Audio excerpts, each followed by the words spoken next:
ಆರ್ಥಿಕತೆ ತಾವು ಹೇಳಿದ ಮೊದಲನೇದು ಆರ್ಥಿಕತೆ, ದೇಶದ ಭದ್ರತೆ, ಅದು ಎಕ್ಸ್ಟರ್ನಲ್ ಆಗಿರ್ಬೋದು, ಇಂಟರ್ನಲ್ ಆಗಿರ್ಬೋದು, ಇನ್ನೊಂದು ಬಡತನ ನಿರ್ಮೂಲನೆ, ಗರೀಬ್ ಕಲ್ಯಾಣ, ಈ ಮೂರು. ಸರ್, ವೈಫಲ್ಯಗಳು ಕೂಡ ಚರ್ಚೆ ಆಗ್ತವೆ.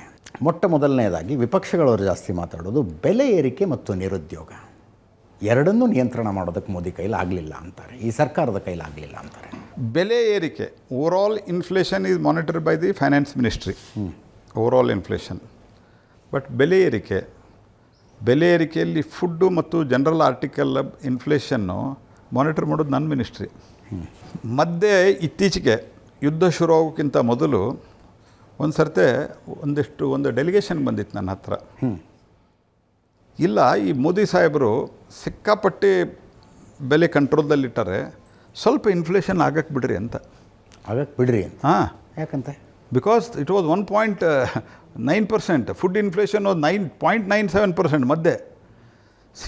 ನಾನು ಹೇಳಿದ್ನಲ್ಲ, ನಾನು 10 ವರ್ಷದ UPA ಕಾಲದಲ್ಲಿ 2005 ನಂತರ 4ಕ್ಕೆ ಅವರು ಅಧಿಕಾರಕ್ಕೆ ಬಂದರು. 5 ನಂತರ ಯಾವ್ಯಾವ ಸೆಷನ್, ಅದು ಪ್ರತಿ ಸೆಷನ್ದಲ್ಲಿ ಬೆಲೆ ಏರಿಕೆ ಚರ್ಚೆ ಆಗಿದೆ. ಈ ಬೆಲೆ ಏರಿಕೆ ಚರ್ಚೆ ಡಿಮಾಂಡ್ ಯಾಕೆ ಮಾಡಲ್ಲ ಕಾಂಗ್ರೆಸ್ದವರು? Inflation is at the lowest even now. ಇವತ್ತಿನ ದಿವಸ ಇವತ್ತಿಷ್ಟು ಆಯಿಲ್ ಪ್ರೈಸ್ ಜಾಸ್ತಿ ಆಗಿದೆ, ಇಷ್ಟು ದೊಡ್ಡ ಪ್ರಮಾಣದಲ್ಲಿ ಯುದ್ಧ ನಡೀತಾ ಇದೆ, transportation has become A problem. ಇವತ್ತಿಗೂ ಜಗತ್ತಿನಲ್ಲಿ ಭಾರತದ inflation, food inflation specially, is lowest. ಇದರ ಜೊತೆಗೆ ನೀವು ಇನ್ನೊಂದು ನಿರುದ್ಯೋಗ, ವರ್ಷಕ್ಕೆ 2 ಕೋಟಿ ಉದ್ಯೋಗ ಸೃಷ್ಟಿ ಮಾಡ್ತೀನಿ ಅಂತಿದ್ರು. ನಿರುದ್ಯೋಗದ ವಿಷಯದಲ್ಲಿ ಏನು ಕಲ್ಪನೆಗಳನ್ನು ಬಿತ್ತುವ ಪ್ರಯತ್ನವನ್ನು ಅಪೋಸಿಷನ್ ಪಾರ್ಟಿಯವರು ಮಾಡಿದ್ದಾರೆ ಅಂತಂದರೆ, ಇದರಲ್ಲಿ ಸರ್ಕಾರಿ ನೌಕರಿನೇ ಸಿಗಬೇಕು ಅನ್ನುವ ರೀತಿಯಲ್ಲಿ ಮಾತಾಡ್ತಾರೆ. ಇವತ್ತಿಗೂ ಸಹಿತ ನಮ್ಮ EPFO, ಎಂಪ್ಲಾಯ್ಮೆಂಟ್ ಪ್ರಾವಿಡೆಂಟ್ ಫಂಡದಲ್ಲಿ ಏನು ರಿಜಿಸ್ಟರ್ ಆಗ್ತದೆ, that is the official record. ಅದು ಇವತ್ತಿನ ಸ್ಥಿತಿಯೊಳಗೆ ನಾವು after liberalisation and very policy oriented reforms, specially after 2014, ಇವತ್ತು ಪ್ರೈವೇಟ್ ಸೆಕ್ಟರ್ದಲ್ಲಿ ನಮಗೆ ಭಾಳ ದೊಡ್ಡ ಪ್ರಮಾಣದಲ್ಲಿ ಇವತ್ತು ಜಾಬ್ಗಳು ಕ್ರಿಯೇಟ್ ಆಗ್ತಾಯಿದೆ. ನಾವು 2014 ಬಂದಾಗ ಈ ದೇಶದಲ್ಲಿ ಸ್ಟಾರ್ಟಪ್ ಎಷ್ಟಿತ್ತು? 260 ಟು ಬಿ ಪ್ರಿಸೈಸ್. ಇವತ್ತೆಷ್ಟಿದೆ? 2,20,000 ಇದೆ. 2,20,000. ಜಗತ್ತಿನ ಸ್ಟಾರ್ಟಪ್ ಇಕೋಸಿಸ್ಟಮ್ದಲ್ಲಿ Bharat we stand 3rd. So ಹಾಗಾಗಿ ನಮ್ಮ ಒಟ್ಟಾರೆ ಪ್ರೊಡಕ್ಷನ್ನು, ನಾವು ಮ್ಯಾನುಫ್ಯಾಕ್ಚರಿಂಗ್ದಲ್ಲಿ ಆಗ್ತಾ ಇರುವಂಥ ಬೆಳವಣಿಗೆ, ಇದರ ಜೊತೆಯಲ್ಲಿ ಫಾರ್ಮಲ್ ಆ್ಯಂಡ್ ಇನ್ಫಾರ್ಮಲ್ ಸೆಕ್ಟರ್ದಲ್ಲಿ ಆಗ್ತಾ ಇರುವಂಥ ಬೆಳವಣಿಗೆಗಳು, ಸೊ ಇದರ ಒಟ್ಟು ಪರಿಣಾಮ ಏನಾಗಿದೆಲ್ಲ. ಈಗ ಉದಾಹರಣೆಗೆ 1998ರಿಂದ 98ರವರೆಗೆ 60,000 ಕಿಲೋಮೀಟರ್, ಅದು single lane national highway I am speaking. 98ರಿಂದ 2004 ವಾಜಪೇಯಿ ಕಾಲದಲ್ಲಿ 30,000 ಕಿಲೋಮೀಟರ್, ಅಂದರೆ 60 + 30 90. ಈಗ ನರೇಂದ್ರ ಮೋದಿಯವರ ಕಾಲದಲ್ಲಿ 6 ಲೇನು, 10 ಲೇನು, 8 ಲೇನು, ಅದನ್ನೆಲ್ಲ 1 ಕಿಲೋಮೀಟರ್ ಅಂತ ಹಿಡಿತೀವಿ ನಾವು. 8 ಲೇನ್ ಇದ್ದರೆ 8 ಕಿಲೋಮೀಟರ್ ಮಾಡಿದ್ವಿ, 1 ಕಿಲೋಮೀಟರ್ ಮಾಡಿ ಅಂತಲ್ಲ, ದಟ್ ಈಸ್ ಆಲ್ಸೋ 1 ಕಿಲೋಮೀಟರ್. ಆ ರೀತಿಯಾಗಿ 1,49,000 ಕಿಲೋಮೀಟರ್ ಆಗಿದೆ. ಇಲ್ಲಿ ಕೆಲಸ ಯಾರಿಗೆ ಸಿಗ್ತದೆ? It is A huge construction. ಕೆಲಸ ಯಾರಿಗೆ ಸಿಗ್ತದೆ? ದೇಶದ ಜನರ EPFO ರಿಜಿಸ್ಟ್ರೇಷನ್ನದ್ದು ನಂಬರ್ಸ್ ನನ್ನ ಹತ್ರ ಇದೆ, ನಾನು ನಿಮ್ಗೆ ಶೇರ್ ಮಾಡ್ತೇನೆ. ಆ EPFO registration it self will speak.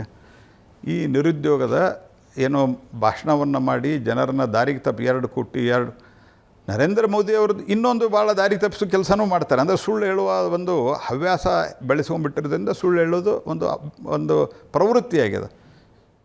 15 lakh ಅಕೌಂಟ್ನಲ್ಲಿ ಹಾಕ್ತೀನಿ ಎಲ್ಲಿ ಹೇಳಿದ್ರಿ?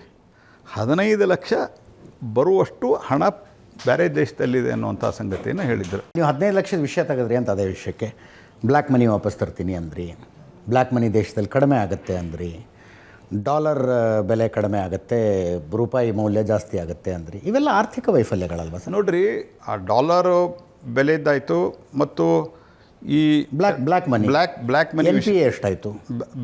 NPA is the lowest in the country today. And all banks, ನಮ್ಮ only state bank of India ಇವತ್ತು ರಿಲಯನ್ಸ್ಗಿಂತ ಜಾಸ್ತಿ ಲಾಭ ಮಾಡಿದೆ. ಯಾಕೆ? NPA ಕಮ್ಮಿ ಆಗಿದೆ ಮತ್ತು ಫೋನ್ ಬ್ಯಾಂಕಿಂಗ್ ಸಿಸ್ಟಮ್ ಇತ್ತು UPA ಕಾಲದೊಳಗೆ, ಇಂಥವ್ರಿಗೆ ಲೋನ್ ಕೊಡ್ರಿ ಅಂತ. ಅವ್ರು ಓಡಿ ಹೋಗ್ತಾರೆ, ಅವ್ರ ನೆಟ್ವರ್ತ್ ಅಷ್ಟಿದೆ, ಏನು ನೋಡ್ತಿರಲಿಲ್ಲ. ಅವೆಲ್ಲ ಬಂದಾಗಿ ಸಿಸ್ಟಮ್ ಡ್ರಿವನ್ ಇರೋದರಿಂದ ಇವತ್ತು N P A the lowest 2.1% ಎಷ್ಟೋ ಇದೆ ಎನ್ ಪಿ ಎ ಇವತ್ತು, very lowest N P A. ನಾನು ಕಾಗದ ಇಟ್ಕೊಂಡು ಇಲ್ಲಿ ಬರಬಾರದು ಅಂತ ತಿಳ್ಕೊಂಡು ಎನ್ ಪಿ ಎ ಇದ್ದು ಅದು ಎಕ್ಸಾಕ್ಟ್ ಫಿಗರ್ ಅದೆಲ್ಲ ತಂದಿಲ್ಲ. ನಿಮ್ಮ ಪ್ರಶ್ನೆಯನ್ನು ನಿರೀಕ್ಷೆ ಮಾಡಿದ್ರೋ ಇಲ್ಲ? N P A is the lowest ನಾವು. And all P S Us bank they are running under profit. And 100% ಇವತ್ತು ದೇಶದ ಆರ್ಥಿಕತೆಯಲ್ಲಿ ಬ್ಲ್ಯಾಕ್ ಮನಿ. ಮೊದಲೇನಿತ್ತು, ನೀವು ಕ್ಯಾಶ್ ಇವತ್ತು ಕೊಡುವಂಗಿಲ್ಲ. ಇವತ್ತು 2 ಲಕ್ಷದ ಮೇಲೆ ಕ್ಯಾಶ್ ಕೊಟ್ಟರೆ ದೇರ್ ವಿಲ್ ಬಿ ಮಾನಿಟರಿಂಗ್. 2 ಲಕ್ಷದ ಮೇಲೆ ಕ್ಯಾಶ್ ಯಾಕೆ? Where there is a cash withdrawal there is A problem. ಅದರಿಂದ ಬೇರೆ ಬೇರೆಯವರಿಗೆ ಸಮಸ್ಯೆ ಆಗಿರ್ಬೋದು. ನಾವು ಇನ್ಕ್ಲೂಡಿಂಗ್ ಸೇಲ್ ಆಫ್ ಗೋಲ್ಡ್ ನಾವು ಯಾಕೆ ಮೊದಲು ಸೆಂಟ್ರಲ್ ಎಕ್ಸೈದು ಆಮೇಲೆ GST ಇದರಲ್ಲಿ ತಂದಿದ್ದೀವಿ. ಈಗ ಹಾಲ್ಮಾರ್ಕಿಂಗ್ ಸಿಸ್ಟಮ್ದಲ್ಲಿಯೂ ಸಾಕಷ್ಟು ಸುಧಾರಣೆಯನ್ನು ತಂದಿದ್ದೀವಿ. ಅದರ ಪರಿಣಾಮ ಇನ್ವೆಸ್ಟ್ಮೆಂಟ್ ಈ ರೀತಿ ಆಗ್ತದೆ. ಇದನ್ನು ತಡಿಬೇಕು. ಹಾಗಾಗಿ ಬ್ಲ್ಯಾಕ್ ಮನಿ ಇರ್ಬೋದು ಮತ್ತು ಬ್ಯಾಂಕಿನ NPA ಇರ್ಬೋದು, ಬ್ಯಾಂಕಿನ ಪ್ರಾಫಿಟಬಿಲಿಟಿ ಇರ್ಬೋದು, ಇದು ರೆಕಾರ್ಡ್ ಹೈ ಇದೆ ಇವತ್ತು. ಇಂತಿಂಥ ಕ್ಷೇತ್ರದಲ್ಲಿ ಇನ್ನೂ ಚೆನ್ನಾಗಿ ಪರ್ಫಾರ್ಮ್ ಮಾಡಬಹುದಾಗಿತ್ತು ನಮ್ಮ ಸರ್ಕಾರ ಅಂತ ಅವರು ಹೇಳ್ಬೋದಾ? ನಿರೀಕ್ಷೆಯ ಮಟ್ಟದಲ್ಲಿ ಆಗಲಿಲ್ಲ ನೋಡಿ, ಇನ್ನೂ ಚೆನ್ನಾಗಿ ಆಗಬಹುದಾಗಿ. ನಾನು ಅದಕ್ಕೆ ನಿಮಗೊಂದು ಫಿಲಸಾಫಿಕಲ್ ಆ್ಯಂಗಲ್ ಕೊಡ್ತೇನೆ. ನಮ್ಮ ಸಮಯದಲ್ಲಿ ರೈಲ್ ಎಲೆಕ್ಟ್ರಿಫಿಕೇಷನ್ 100% ಆಗಿದೆ.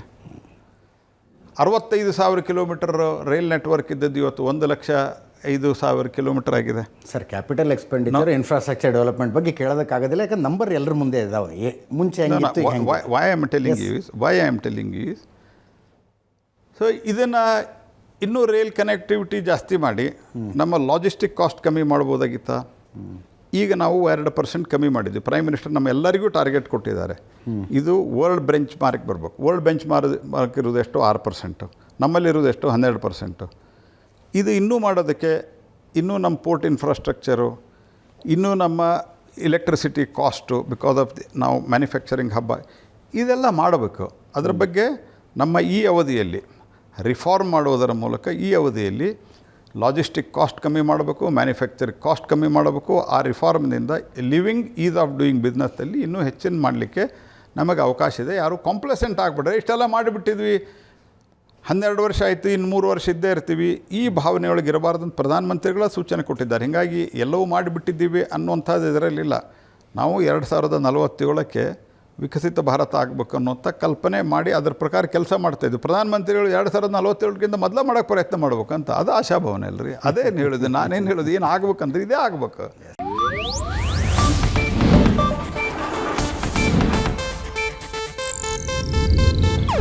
ಇದು ಏಷ್ಯಾನೆಟ್ ನ್ಯೂಸ್ ನೆಟ್ವರ್ಕ್ ಪ್ರಸ್ತುತಿ.